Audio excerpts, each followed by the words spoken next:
In today's video, I'm going to teach you how to enable Safari extensions. If you've ever wanted to add features like ad blocking, password filling, or quick note-taking right into your browser, extensions are the way to go. I'll walk you through the process clearly, and along the way I'll point out a few helpful tips so you know exactly what to expect. First, open Safari on your device. Give it a second to load your homepage or previously opened tabs. You don't need anything special open for this. Just make sure Safari is the active app so you can access its settings. Next, look for the settings area. Depending on your Safari version and your device, you might see a small gear icon in the toolbar that opens Safari's settings. If you don't see that, no problem. On a Mac, you can go to the menu bar at the top of the screen, click Safari, and choose Preferences or Settings.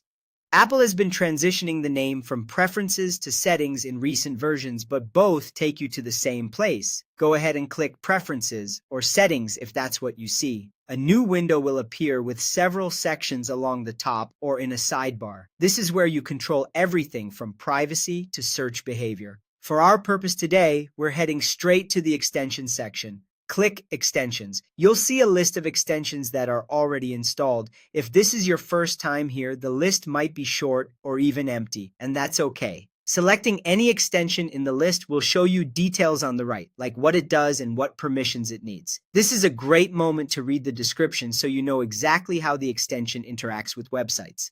Now, to enable an extension, turn the toggle to On. Safari may prompt you to confirm permissions. Read the prompt carefully, then click Turn on to approve.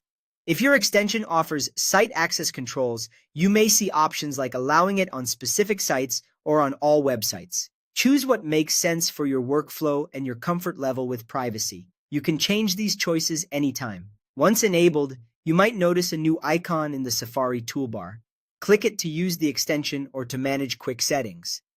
If a page doesn't behave as expected after enabling an extension, you can return to the extension section and turn that toggle back off temporarily. That's a simple troubleshooting step you can rely on. And that's it. Safari extensions are now enabled and ready to help streamline your browsing.